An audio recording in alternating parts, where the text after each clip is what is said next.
रामभद्राय रामचंद्राय वेदसे रघुनाथाय नाथाय सीताय पतये नमः। आपादमौलिपर्यन्तं गुरूणामाकृतिं स्मरेत् तेन विघ्नाः प्रणश्यन्ति सिद्ध्यन्ति च मनोरथः। सत्याविघ्नकराब्जोत्तान् पञ्चाशद्वर्षपूजकान् सत्यप्रमोदतीर्थार्यान् नौमिन्याय सुधारतान् सत्यात्मतीर्थस्वामी श्रीपादगुरुभ्यो नमः। हरि ओम। ರಾಮಚಾರಿತ್ರ್ಯ ಮಂಜರಿಯ 4ನೇ ಶ್ಲೋಕ ಇವತ್ತು. ದತ್ವಾಸ್ಮೈ ಪಾದುಕೆ ಸ್ವೇ ಕ್ಷಿತಿಭರಣಕೃತೌ ಪ್ರೇಷ್ಯತಂ ಕಾಕನೇತ್ರಂ ವ್ಯಸ್ಯಾರಾಜ್ಯೋತ್ರಿನಾಮ್ನ ವನಮಥ ಸಮಿತೋ ದಂಡಕಂ ತಾಪಸೇಷ್ಟಂ ಕುರ್ವನ್ ಹತ್ವಾ ವಿರಾಧಂ ಕಲಕುಲದಮನಂ ಯಾಚಿತಸ್ತಾಪಸಾಗ್ರೈಃ ತೇಷಾಂ ದತ್ವಾ ಭಯಂ ಸ್ವಾನಸಿಧನು ಋಷುಧೀನ್ಯಾನಗಸ್ತ್ಯಾತ್ಸಪಾಯಾತ್. ಈ ರೀತಿಯಾಗಿ ರಾಘವೇಂದ್ರ ತೀರ್ಥರು ಪ್ರಾರ್ಥನೆಯನ್ನು ಮಾಡ್ತಾ ಇದ್ದಾರೆ. ಏನು ಹಾಗಾದರೆ, ಸಹ ಆ ರಾಮದೇವರು ಕ್ಷಿತಿಭರಣ ಕೃತೌ, ಕ್ಷಿತಿ ಭೂಮಿಯ, ಭರಣ ಅಂತಂದರೆ ರಕ್ಷಣೆಯನ್ನು, ಕೃತ ಅಂತಂದರೆ ಮಾಡುವಂತಹ ವಿಷಯದಲ್ಲಿ ತನ್ನ ಪಾದುಕೆಗಳನ್ನು ಆ ಭರತನಿಗೆ ಕೊಟ್ಟು ಕಳಿಸ್ತಾನೆ. ಏನು ನಿಷ್ಠೆ ನೋಡ್ರಿ ರಾಮದೇವರದು. ಆ ರಾಮದೇವರು ತಂದೆಯ ಮಾತನ್ನು ಪರಿಪಾಲನೆ ಮಾಡ್ತಾ ಇದ್ದ ಅಂತ ಅನ್ನೋದನ್ನು ನಮಗೆ ಯಾವ ರೀತಿಯಿಂದ ತೋರಿಸ್ತಾ ಇದ್ದಾರೆ ಅಂದರೆ ಈ ಮಾತಿನಿಂದ ತೋರಿಸ್ತಾ ಇದ್ದಾರೆ. ಪಿತೃವಾಕ್ಯ ಪರಿಪಾಲಕ ಅಂತ ರಾಮದೇವರಿಗೆ ಯಾಕೆ ಕರೀತಾರೆ? ಇದೇ ಮಾತಿ.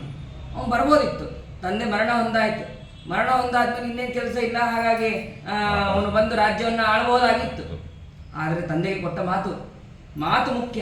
ಆ ಮಾತಿಗೆ ಅನುಗುಣವಾಗಿ ಆ ಭಗವಂತ ಏನು ಮಾಡಿದ?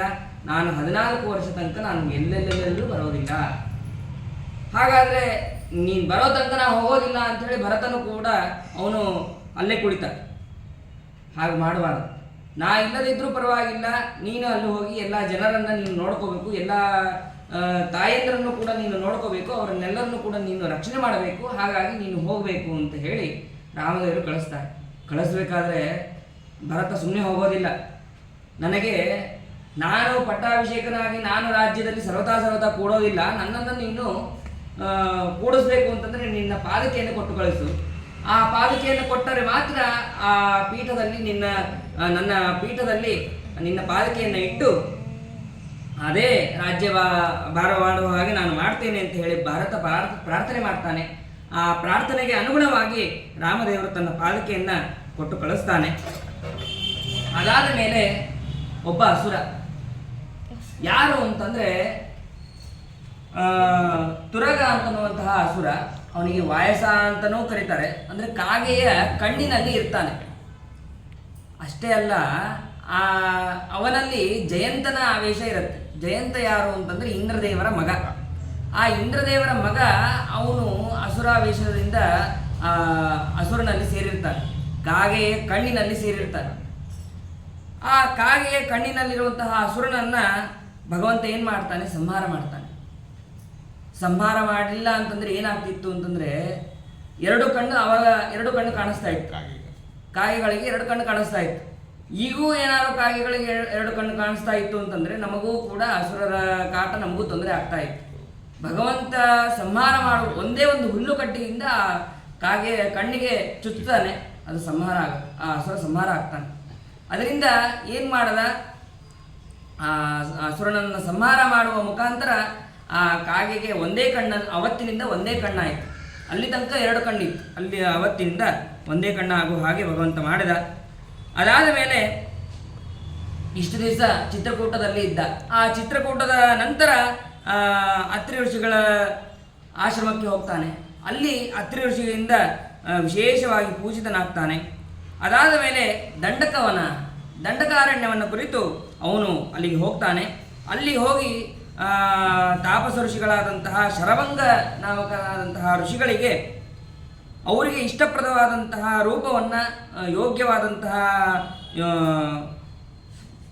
ಪ್ರಾಪ್ತಿಯನ್ನು ಅವರಿಗೆ ಕೊಟ್ಟು ಅವರು ಏನು ಅಪೇಕ್ಷೆಯನ್ನು ಪಡ್ತಾರೋ ಅದೆಲ್ಲವನ್ನು ಕೂಡ ಕಾಮಿತವನ್ನು ಅನುಗ್ರಹವನ್ನು ಮಾಡಿದಂತಹ ಭಗವಂತ ವಿರಾಧ ಅಂತನ್ನುವಂತಹ ಇನ್ನೊಬ್ಬ ಅಸುರ, ವಿರಾಧ ಎಂಬಂತಹ ಅಸುರನನ್ನು ಸಂಹಾರ ಮಾಡಿ ದುಷ್ಟರಾದಂತಹ ರಾವಣಾದಿ ದೈತ್ಯರ